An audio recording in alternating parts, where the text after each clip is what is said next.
How to love your spouse unconditionally means you love them in spite of conditions that are not necessarily favorable to you. Unconditional love is about loving your spouse while holding them accountable for what they do. God loves us unconditionally, yet He holds us accountable for our actions. So the question then is, what does unconditional love looks like in a relationship? Let's have that conversation. Welcome back to our channel. If you are new, I am Dorian and this is Not Easily Broken. The purpose of this channel is to share with you tools and information to help you to transform and build a stronger marriages and stronger relationships. Let's get right into it. Unconditional love means that you and your partner focus on what keeps you together. It does not mean that you ignore the reality of your relationship and disregards abuse or neglect. No, that's not what it's about. It does not mean that you stay in a relationship that is killing you softly. If you are looking to love your partner unconditionally, here's how to do it in a very healthy way. You need the agape love. Yes, you heard me right. Guys, it does not matter how much you think that you are so madly in love with your spouse. You cannot love unconditionally without God's love in your heart. In order for you to love your spouse unconditionally, you can't do it in your own will. You cannot do it in your flesh. People are too selfish. We are too self-centered. We love to keep score and compare what each other is doing. You cannot love unconditionally in your natural state. We need the help of the Holy Spirit. Some spouse conditions are so bad that you have to pray and ask God to give you patience just to deal with them, just to love them. It takes a loving, caring spouse to deal with some of you guys. Come on now. Some spouses are still praying and asking God to teach them how to love their spouse even after years of being in a marriage. It is not always easy to love your spouse that way. The truth is, some of you, it is easy for you to pack a bag and just leave the marriage. It's easy for you to pack a bag and just run for the hills. Can I be transparent with you in this video? I remember times in our marriage where my wife and I felt like we were not right for each other. We just felt like we were not in sync with each other. You know, we thought that we were just not a good fit anymore. Have you ever been down that road where you felt like you and your spouse is just not on the same level playing field? One is going right and one is going left.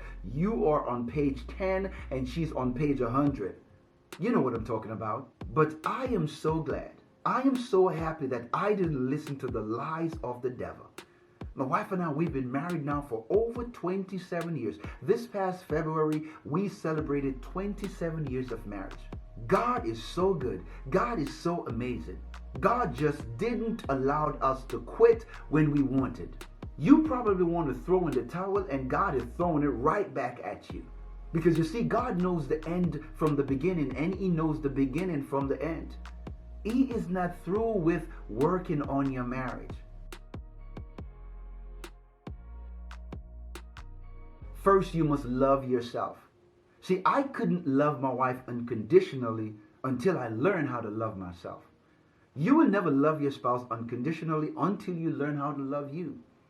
You have to be comfortable with who you are. You have to have confidence in yourself. You have to have a good self-image, a good self-esteem. You have to love who you are. The Bible tells us to love our neighbor as ourselves. Your spouse is your closest neighbor. Ladies and gentlemen, I have to admit to you, you have to accept the fact that you are not perfect. You have flaws and you have behavior problems that you might need to work on regularly. You have to learn to love yourself with your imperfections. It is so easy for us to set such high standard for our spouse and for others, and we don't even know how to live up to those standards ourselves. I have often said this, guys. Sometimes the hardest message to live is the one we preach. Learn to accept the fact that you are not perfect and you can get better. Focus on growth. Strive to be the best that you can be. And the same mercy and grace that you want from your spouse, the same forgiveness that you're asking of your spouse, make sure that you are willing to grace them. You're willing to give that same grace and mercy and forgiveness to them also. Work through the hard times. Learn to endure during unfavorable conditions in your relationships and in your marriage.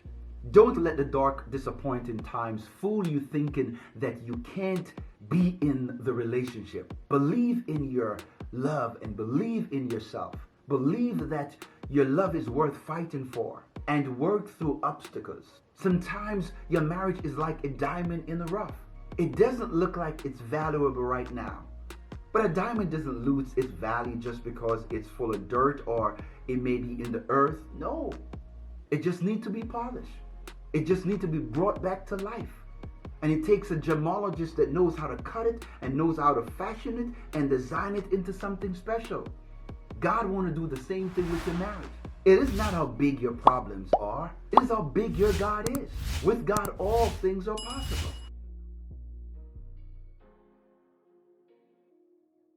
Understand the fact, guys, that love is filled with ups and downs. Please welcome into your heart every single part of it.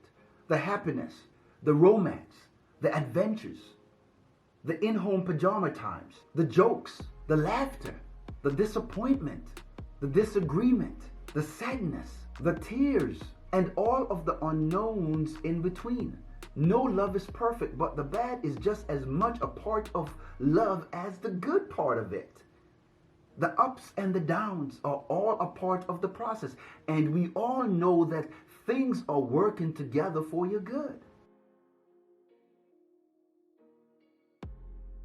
Don't give up at the first sight of imperfection. Learn to accept your partner as human beings who make mistakes. Yes, you and your partner both have flaws, obsessions, and particularities and opinions. Even those with the most easy attitude have quirks, have bad habits, have patterns that are not favorable to your spouse. Just because your spouse isn't perfect doesn't mean he or she is not good fit for you. Come on, guys. It also doesn't mean that they are not a good person. Please understand that no one is perfect. Not you nor your partner. But it's okay. You are not perfect, but you are perfect for each other in a perfect union called marriage. Work on yourselves every single day to be the best that you can be.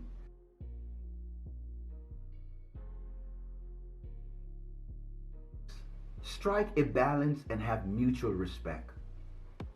Do whatever you need to do to divvy up tasks and chores and responsibilities in the relationship. If that means doing a spreadsheet, it's okay. Do it. Maybe it means having a simple conversation, or maybe it means having some very hard conversation. Do it. Either way, after you have figured out the balance in your relationship, don't keep score. The Bible tells us in 1 Corinthians chapter 13 that love does not keep score. Don't keep score with your spouse. Just love them. Relationships involve both give and take. And you don't want to encourage resentment in either one of you. Sometimes it might be your turn to give a little bit more than your spouse. Maybe they are strong and you are weak. Pull them up, strengthen them, bring them higher, speak into their lives. It is all for one and one for all. We are in this together. We are partnership. You are a partnership.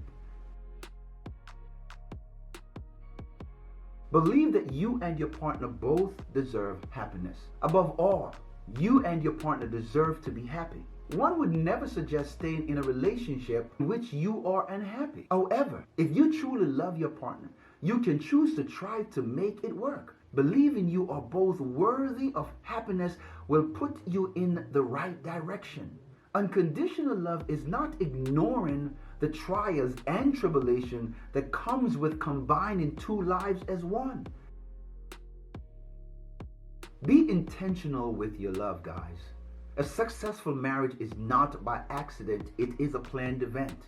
Commit to working on your marriage daily. Success is a daily routine. Success leaves clues, guys. Yes, it does. You are responsible to build the marriage that you want. You and your spouse must work together to build the kind of marriage that you desire. No one can work harder for your marriage than you do. When you love unconditionally, you don't make excuses. You must decide on giving it everything that you've got. Unconditional love is what you make when you stay and work on your relationship. But should you let your husband abuse you? No. Should you let your wife degrade you, emasculate you, minimize you, criticize you, put you down? No. Should you tolerate cheating and neglect? No. No marriage is perfect. But the idea is for the two of you, you and your spouse, to work together, build together. And I believe if you do that, you're getting close to being perfect. And if you don't, that's okay too. Just be honest about it with yourself and with your partner. Most people agree that honesty is the best policy. We know that no marriage will work without strong foundation built on love, trust, and honesty.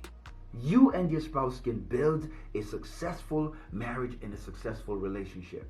But in order to do it, you have to roll up your sleeves and you have to make up your mind to go to work. You have to make up your mind to give it everything that you've got. You have to make up your mind that you're going to serve and add value to each other's lives.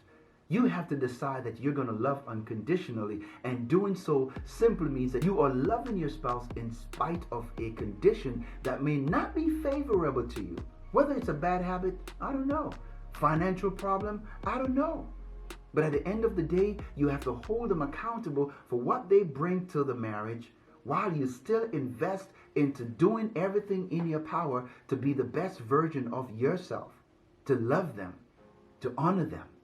We're not talking about bypassing or ignoring the critical things in the relationship that can damage the welfare of the marriage. No, we're not talking about that.